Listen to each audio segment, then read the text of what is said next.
चाहेंगे डॉक्टर भी बनेंगे, कलेक्टर भी बनेंगे, एसडीएम भी बनेंगे, बिजनेसमैन भी बनेंगे। और एक दिन याद रखना तुम कांड की जनता, शायद मैं जिंदा नहीं रहूंगा, तुम देखना एक दिन इस देश की प्रधानमंत्री एक बच्ची हिजाब पहन के प्रधानमंत्री बनेगी।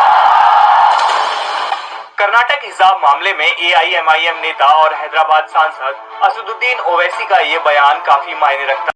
बिहार के ईशान किशन आईपीएल 2022 के मेगा ऑक्शन में बिकने वाले सबसे महंगे खिलाड़ी बन गए हैं। मुंबई इंडियंस ने एक बार फिर ईशान किशन पर भरोसा जताया और उनके लिए 15 करोड़ 25 लाख की बोली लगाई। अंडर 19 विश्व कप में भारत की कप्तानी कर चुके ईशान किशन को बचपन में क्रिकेट खेलने के कारण स्कूल से निकाल दिया गया था। उनका क्रिकेट का जुनून ऐसा था कि वे कभी पढ़ाई पर ध्यान नहीं देते थे, जिस वजह से उन्हें स्कूल से निकाला गया था।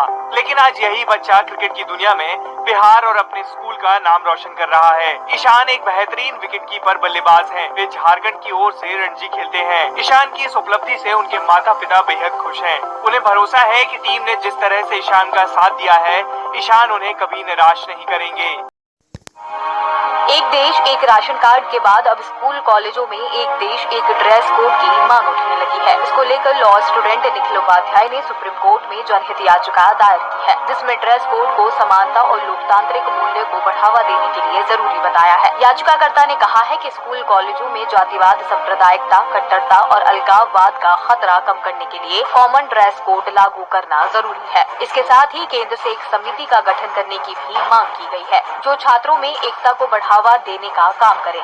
निखिल उपाध्याय ने अपनी याचिका में उदाहरण देकर बताया कि अगर आने वाले वक्त में नागा साधुओं ने किसी कॉलेज में एडमिशन ले लिया और धार्मिक परंपरा का हवाला देकर बिना कपड़ों में क्लास में पहुंच गए तो क्या होगा। इसी के चलते एक कॉमन ड्रेस कोड होना चाहिए। बता दें कि कर्नाटक में हिजाब विवाद के बाद देश भर में ड्रेस कोड को लेकर चर्चा चल रही है। उद्योगपति राहुल बजाज का 83 साल की उम्र में निधन। 50 साल तक बजाज ग्रुप के चेयरमैन रहे राहुल बजाज। योगी सरकार को सीए विरोधी दंगों के मामले में सुप्रीम कोर्ट की फटकार, वसूली का नोटिस वापस लेने का आदेश दिया।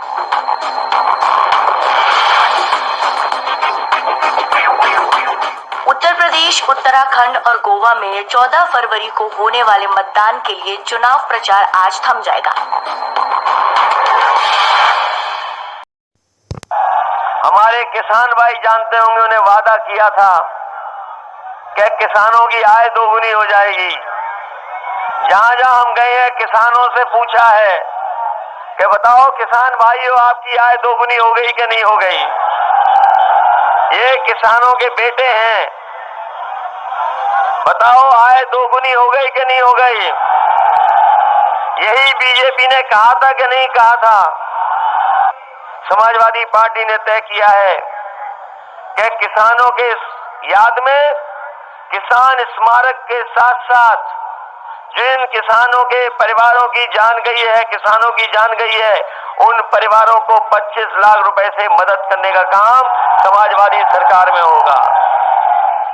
कांग्रेस तो पूरे देश के अंदर डूब रही है और जहां थोड़ा उसका वजूद था भी, वहां पे डूबोने के लिए दोनों भाई बहुत पर्याप्त है, किसी तीसरे की आवश्यकता नहीं है।